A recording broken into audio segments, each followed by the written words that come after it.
Another Facebook user. We just opened a joint account a month ago and I live in his house, so we do not have many bills together. Both of us have our own bank account and do not contribute the same amount into the joint account. What should we do to strengthen our financial aspects? So I think a starting point is, I suppose, to kind of revisit what I've mentioned here. And really, guys, this is, if anyone who's ever had a call with me, or I'm not sure if you've uploaded this onto the YouTube channel, because I try to keep some stuff separate, private, and for exclusive to Veazy users and whatnot. But this is what I would call our optimized financial structure, and it is what we recommend to any couple that are living together in Australia. Now, if you're living apart from your partner, or if you're living overseas, this structure or setup may not be possible due to obviously various restrictions. If you're living separately, often you can't open up joint accounts, and so even if you're living overseas together, certain countries don't allow Australians to open up accounts with visa applicants. So that may not be possible for certain couples, and that doesn't mean they're going to have problems.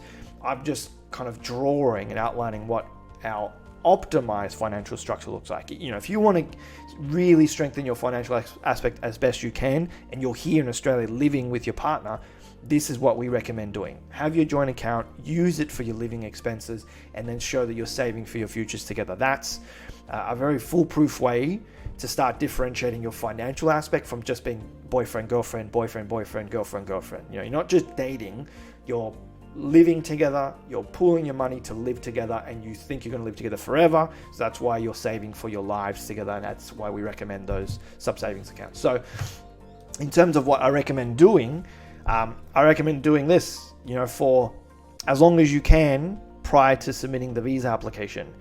How long you do that for really depends on when you're looking to submit the application.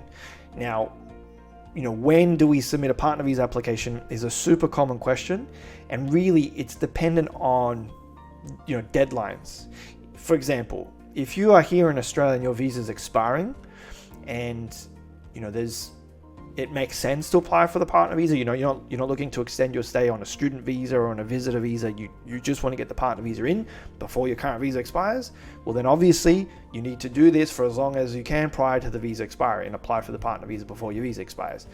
However, if you're here on a temporary visa that, let's say, is valid for a little while, 6 months, 12 months or more, then there's less certainty, because you have time. You're not pressed by that visa deadline per se. And this is often a bit of a conundrum. People that are here on a temporary visa that have lots of time often find it more difficult to know when to submit their partner visa, because they're not pressed by a visa deadline. They're more, they submit their partner visa more around ultimately when they have evidence their relationship the best. They can't get any more relationship documentation. They've gone through the Veazy checklist. They've watched all the videos. They've had their coaching calls. They just can't get anything else from their relationship. They've evidenced everything as much as they can. And then really at that point, it's probably appropriate to apply for the partner visa, obviously depending on the relationship facts of the couple. So, how long those couples should pool their finances for depends. If they're married, there's no length of time requirement, because married couples don't have a minimum relationship length requirement. If they're de facto and not in a civil union, then ideally, we would want this for around 12 months, because you're trying to meet the 12-month rule. So if you're in an unmarried relationship and you haven't registered your relationship as a civil union, then keep in mind that the 12-month rule will apply to your application. If you don't know what the 12-month rule is, please go to our YouTube channel, have a look at the video that I have there where I talk about the 12-month rule. But basically, if you don't register as a civil union, and if you're not married and you apply for the partner visa, you're in a de facto relationship, they're going to want to see you were de facto 12 months ago.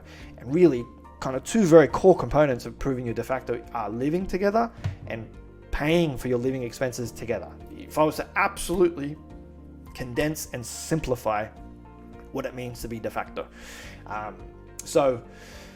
How long you do it for depends. It depends on deadlines primarily. If there's no deadline, it depends what your relationship facts are, and it's about finding a balance about when you think you've evidenced your relationship as best you can, and then submit the application.